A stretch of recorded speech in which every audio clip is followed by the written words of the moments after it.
Hi, this is Steve Adubato. Welcome to the Tisch WNET studio here in Lincoln Center, New York City.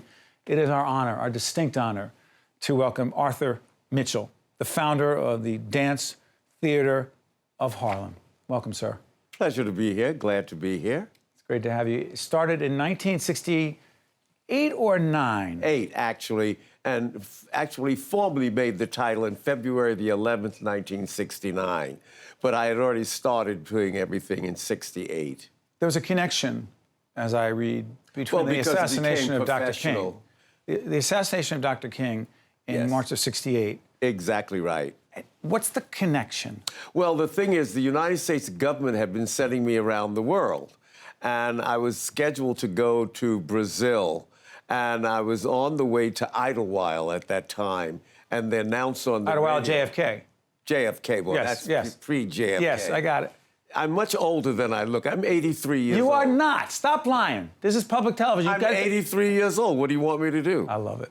Go ahead. And Idlewild. so I was in the taxi, and they announced that Dr. King died. I said, God damn it. Why is it someone like that's being taken away when I have a list of people that should be gone and they're still here? So I said, I've got to do something in the community where I was born, which was Harlem, and do something there for the young people that want to do something with their lives. The Dance Theater of Harlem. Who goes there? Who learns to dance there, and why is it so important? Oh, from all over the world. I mean, we bring students, well, basically it started in Harlem, because I was born on 113th Street and Lenox Avenue. And being the first, it makes me open up the doors. And I thought it was very important to go back to the community where I was born and let the young people there get the education to prepare them to go around the world. But we bring students from everywhere. We used to do our master classes in English, Spanish, French, German, Portuguese, Chinese, and which was quite wonderful because whoever came, we could speak the language. Dance for you. When did you know that you were going to dance? I think I was born to dance, if you put it that way. As I was turned the wrong way inside my mother. And so my father got an old midwife, and she turned me around in my mother's womb, and I came feet first. And she said, this child's going to be a dancer. That's it. And I think physically more than just talking. I put it into movement, and I'm very comfortable with it. When you first started to dance, Yes. were you supported? No. Because?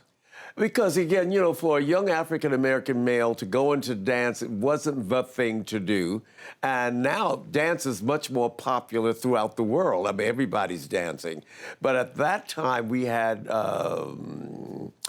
a lot of social things, but not really for male. Sorry for interrupting. You were 18, relatively... Well, I was starting before that. I went to the High School of Performing Arts when it was on 46th Street. Got it. And... Who's that guy? That's me when I was a little younger. Oh, my gosh. And so, but I was in a class, and my guidance teacher saw me doing the jitterbug or the Lindy Hop. She said, why don't you try out for the High School of Performing Arts?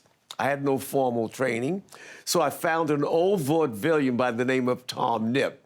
I said, I like Fred Astaire. What about stepping out with my baby? So I went to this audition, and there were these fantastically trained kids, jazz, modern, ballet, tap. And I said, well, they needed boys, so I did Step It Out with my baby. And they accepted me, and I studied mostly modern dance. And I won a scholarship to the School of American Ballet, and I won a scholarship to go to Bennington College. I was the first male to make the college co-ed. So I said, now, what are you going to do with your life, Mitchell? Go to college, have a harem, or are you going to become a ballet dancer?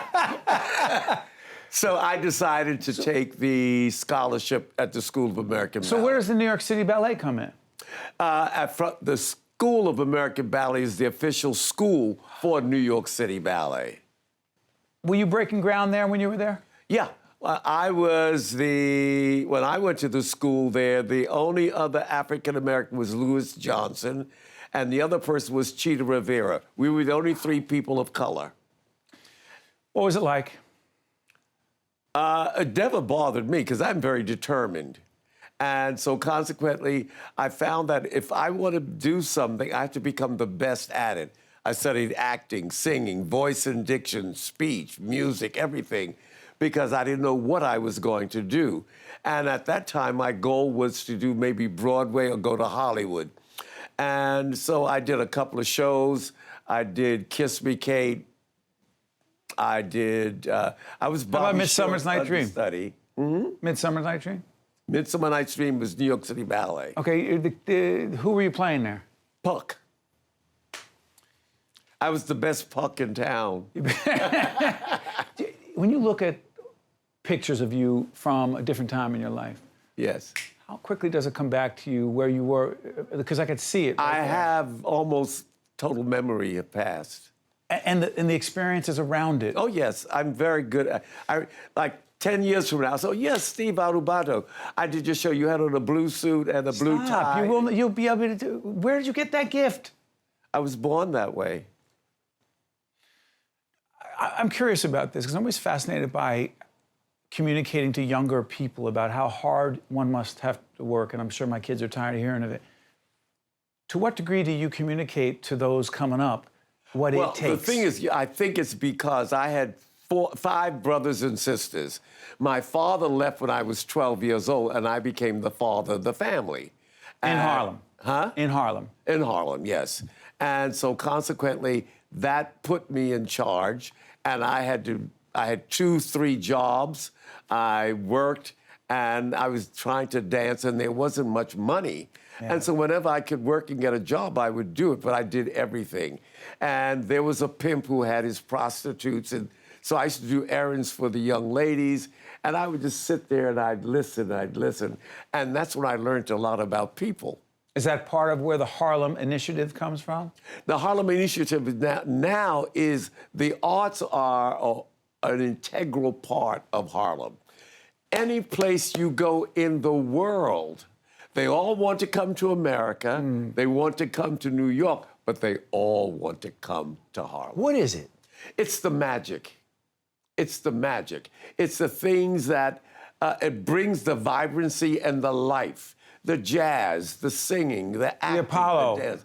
The Apollo. When Joe Louis won the heavyweight championship, Right. it was he came home to where?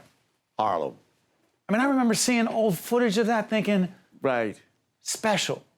And He beat Matt Schmeling, right? And it was like, never mind. I grew up during the days when there were the civil rights and things like that, and they had riots in Harlem. Right. And I said, I want to do something with my life because I don't want this to happen again. So let me get these young people, work with them and see what they can do and give them technique. Before I let you out of here, you are trying to make ballet more accessible to others, right? Yes. To those who have been denied the opportunity or not Exactly right.